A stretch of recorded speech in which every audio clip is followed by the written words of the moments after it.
Shalom Bapak Ibu Saudara yang dikasihi Tuhan. Seri pengajaran hari ini berjudul Roh Kudus menginsyafkan.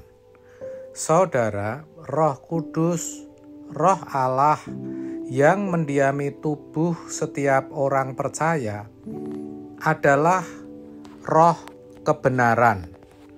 Roh Kudus diberikan Bapa bukan untuk diam dan tidak melakukan apa-apa, tetapi Dia bekerja, Dia berkarya, sebab Dia hidup. Dia benar-benar hidup dan ada. Dialah yang mewakili Bapa dan Tuhan Yesus dalam menyertai orang percaya. Dia adalah roh yang keluar dari Bapa dan yang akan bersaksi bagi Yesus.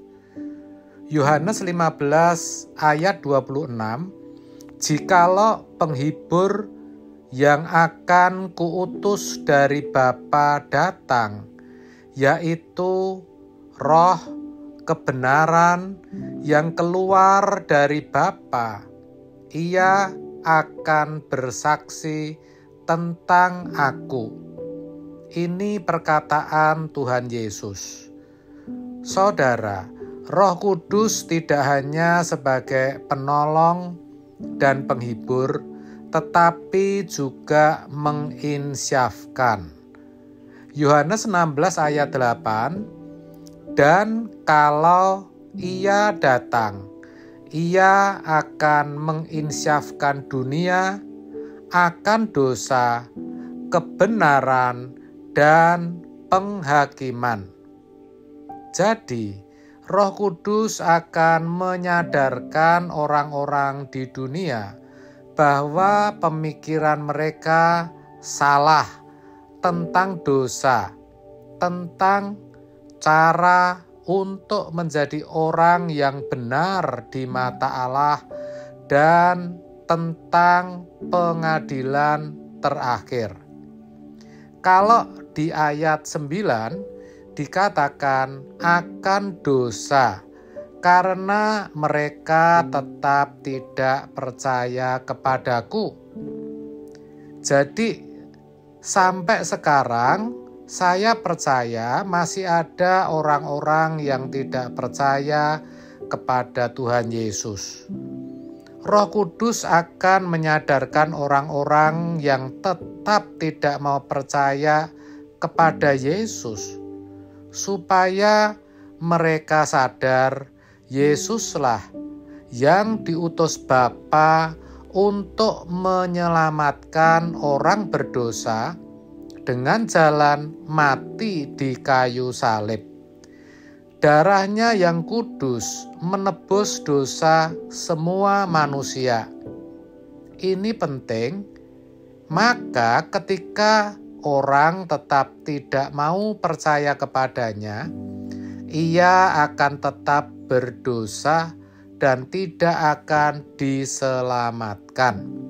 Sedangkan bagi orang-orang percaya, Roh Kudus akan menyadarkan bahwa iman atau percaya yang benar kepada Yesus itu bukan karena agar diberkati secara jasmani, melainkan agar mereka bisa diselamatkan, yaitu dengan mengikuti teladan hidup Yesus. Selanjutnya di ayat 10 dikatakan akan kebenaran, karena aku pergi kepada Bapa dan kamu tidak melihat aku lagi. Tuhan Yesus dikatakan sudah pergi kepada Bapa dan kita tidak bisa melihatnya lagi.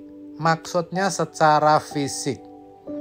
Di sini Roh Kudus akan menyadarkan kita bahwa Tuhan Yesus sudah membuka jalan.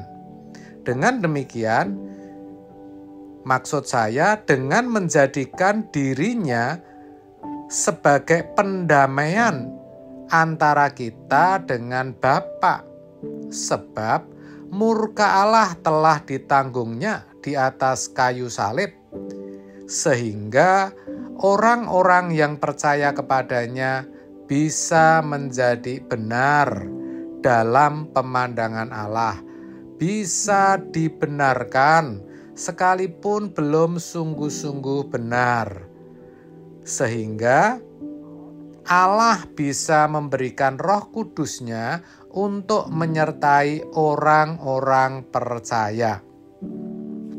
Di ayat 11 dikatakan akan penghakiman, karena penguasa dunia ini telah dihukum. Di sini Roh Kudus mengingatkan tentang pengadilan terakhir. Dia akan menyadarkan orang-orang di dunia ini, khususnya kita sebagai orang percaya, bahwa pengadilan terakhir pasti akan terjadi. Karena sekarang iblis, penguasa dunia ini, sudah bisa dinyatakan bersalah, di mana melalui ketaatan Tuhan Yesus membuktikan bahwa keinginan iblis untuk menyamai Allah adalah dosa, adalah satu kesalahan, dan sudah bisa dinyatakan melawan Allah. Jadi kita diingatkan bahwa penghakiman itu benar-benar ada dan kita semua kelak akan dihakimi. Ibrani 9 ayat 27. Apapun yang kita lakukan selama hidup di bumi ini akan kita pertanggungjawabkan kelak. Apakah itu yang baik ataupun yang jahat. Yang baik akan mendapatkan upah, tetapi yang jahat, yang tidak sesuai dengan kehendak Allah akan beroleh hukuman. 2 Korintus 5 ayat 10. Itulah sebabnya selama kita masih ada kesempatan, kita harus berjuang agar hidup kita selalu berkenan di hadapan Allah. 2 Korintus 5 ayat 9. Itulah saudara, bagaimana Roh Kudus menginsyafkan dunia. Kiranya kebenaran ini menyadarkan kita semua, sehingga kita juga boleh bertobat, berubah dari segala dosa dan kejahatan kita. Amin. Tuhan Yesus memberkati.